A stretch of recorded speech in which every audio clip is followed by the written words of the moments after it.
ಕೊಲೆ ಪ್ರಕರಣದಲ್ಲಿ ನ್ಯಾಯಾಂಗ ಬಂಧನದಲ್ಲಿರುವ ನಟ ದರ್ಶನ್ ಇತ್ತೀಚೆಗಷ್ಟೇ ಸುಪ್ರೀಂ ಕೋರ್ಟ್ಗೆ ಜಾಮೀನಿಗಾಗಿ ಅರ್ಜಿ ಸಲ್ಲಿಸಿದ್ರು. ಜೈಲಿನ ಅವ್ಯವಸ್ಥೆ, ಜೈಲಾಧಿಕಾರಿಗಳ ತಾರತಮ್ಯ, ಸಾಕ್ಷ್ಯಗಳ ವಿಚಾರಣೆಯಲ್ಲಿ ವಿಳಂಬ, ಇನ್ನೂ ಹಲವು ಕಾರಣಗಳನ್ನು ನೀಡಿ ನಟ ದರ್ಶನ್ ಅವರು ತಮಗೆ ಜಾಮೀನು ನೀಡಬೇಕೆಂದು ಸುಪ್ರೀಂ ಕೋರ್ಟ್ನಲ್ಲಿ ಮನವಿ ಮಾಡಿದ್ರು.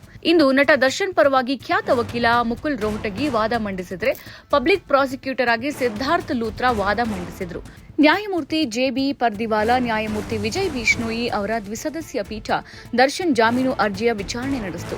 ಮೊದಲಿಗೆ ವಾದ ಮಂಡಿಸಿದ ದರ್ಶನ್ ಪರ ವಕೀಲ ಮುಕುಲ್ ರೋಹಟಗಿ, ಜೈಲಿನಲ್ಲಿ ಸೌಲಭ್ಯಗಳನ್ನು ನೀಡಲಾಗ್ತಿಲ್ಲ, ಇನ್ನು ಕ್ವಾರಂಟೈನ್ ಸೆಲ್ನಲ್ಲೇ ಇಟ್ಟಿದ್ದಾರೆ ಅಂತ ಹೇಳಿದರು. ಅದಕ್ಕೆ ನ್ಯಾಯಮೂರ್ತಿಗಳು, ನಿಮಗೆ ಎಲ್ಲಾ ಸೌಲಭ್ಯಗಳನ್ನು ನೀಡಲಾಗ್ತಾ ಇದೆ ಅಂತ ಜೈಲಾಧಿಕಾರಿಗಳು ವರದಿ ಕೊಟ್ಟಿದ್ದಾರೆ, 70 ಬಾರಿ ಕುಟುಂಬದವರ ಭೇಟಿಗೆ ಅವಕಾಶ ನೀಡಿದ್ದೇವೆ ಎಂದಿದ್ದಾರೆ.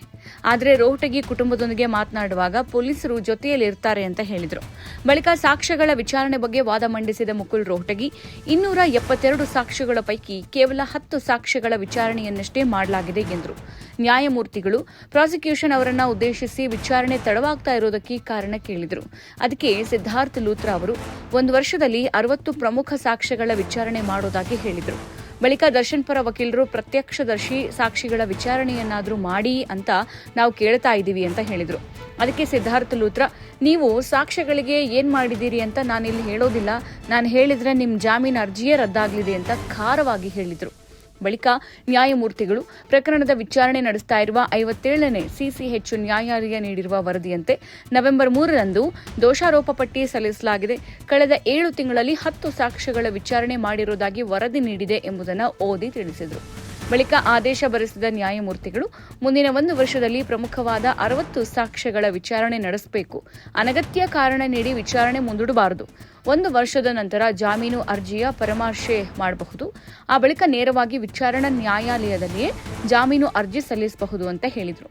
ಇನ್ನು ಜೈಲಿನಲ್ಲಿ ಸೌಲಭ್ಯ ನೀಡದೇ ಇರುವ ಬಗ್ಗೆ ಆದೇಶದಲ್ಲಿ ಉಲ್ಲೇಖಿಸಿದ ನ್ಯಾಯಮೂರ್ತಿಗಳು, ಜೈಲಿನಲ್ಲಿ ಕನಿಷ್ಠ ಮೂಲ ಸವಲತ್ತು ನೀಡಿಲ್ಲವೆಂದು ಆರೋಪಿಸಲಾಗಿದೆ. ಇದಕ್ಕೆ ಸಂಬಂಧಿಸಿದಂತೆ ವಿವರವಾದ ಪ್ರಮಾಣ ಪತ್ರ ಸಲ್ಲಿಸಿದ್ದಾರೆ. ಜೈಲಿನ ಮುಖ್ಯ ಅಧೀಕ್ಷಕರೇ ಪ್ರಮಾಣ ಪತ್ರ ಸಲ್ಲಿಸಿದ್ದಾರೆ. ದರ್ಶನ್ಗೆ ಎಲ್ಲಾ ಕನಿಷ್ಠ ಮೂಲ ಸವಲತ್ತು ನೀಡಬೇಕು, ಜೈಲು ಕೈಪಿಡಿಯಲ್ಲಿ ನಿಗದಿಪಡಿಸಿರುವ ಸವಲತ್ತು ನೀಡಬೇಕು, ಕ್ವಾರಂಟೈನ್ ಸೆಲ್ ಬಗ್ಗೆ ಯಾವುದೇ ಪ್ರತಿಕ್ರಿಯೆ ನೀಡುವುದಿಲ್ಲ ಅಂತ ಹೇಳಿದರು. ಆ ಮೂಲಕ ಇನ್ನೂ ಕನಿಷ್ಠ 1 ವರ್ಷ ನಟ ದರ್ಶನ್ ಜಾಮೀನಿಗೆ ಅರ್ಜಿ ಸಲ್ಲಿಸುವಂತಿಲ್ಲ ಎಂದಾಗಿದೆ. 1 ವರ್ಷದಲ್ಲಿ ಸರಿಯಾಗಿ ಸಾಕ್ಷ್ಯಗಳ ವಿಚಾರಣೆ ಆಗದಿದ್ದಲ್ಲಿ ಮಾತ್ರವೇ ದರ್ಶನ್ ಜಾಮೀನು ಅರ್ಜಿ ಸಲ್ಲಿಸಬಹುದಾಗಿದೆ.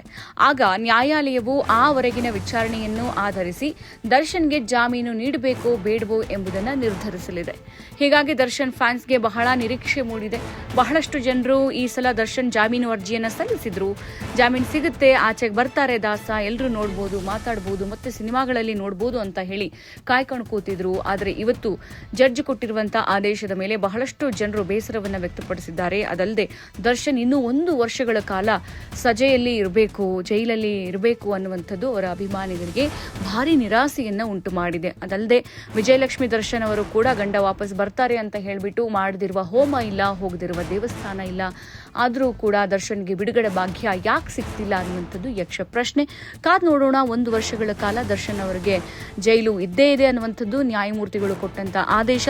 1 ವರ್ಷ ಆದ್ಮೇಲಾದ್ರೂ ದರ್ಶನ್ ಅವರು ರಿಲೀಸ್ ಆಗಿ ಆಚೆ ಬರ್ತಾರಾ ಅನ್ನುವಂಥದ್ದು ಕಾದು ನೋಡಬೇಕು. ಅಲ್ಲಿ ತನಕ ಹೋಪ್ ಫಾರ್ ದ ಬೆಸ್ಟ್.